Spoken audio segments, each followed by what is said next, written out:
cara solat hajat menurut sunnah. Solat hajat menurut sunnah.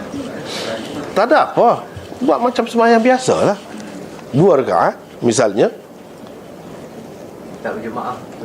Tak, apa ni maksudnya nak tanya jemaah ke atau macam mana? Kalau sembahyang 2 rakaat itu adapun khusus baca ayat kursi, itu tak ada. Itu tak ada. Bacalah yang mana-mana pun tak apa, seperti sembahyang yang lain, macam itulah mengikut sunnah. Kemudian dari segi berjemaah, itu masalah khilaf lah, masalah khilaf.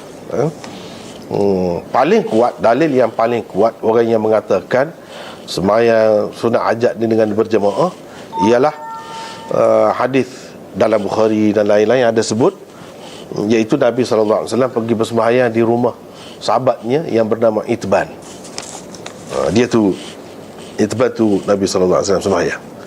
Itu dikatakan solat hajat, tapi sebenarnya itu tidak diletakkan di bawah tajuk solat hajat.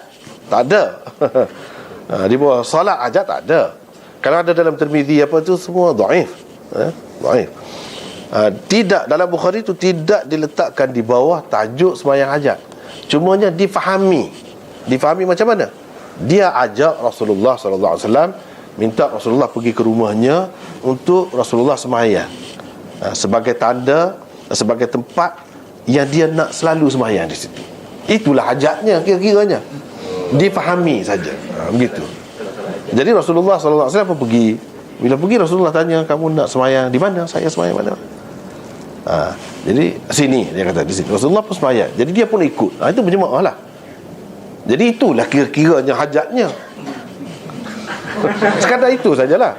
Sekadar itu. Itu yang paling sahih. Dan kalau kita nak pakai secara kesimpulan lah, boleh lah. Itulah, sekadar tu lah.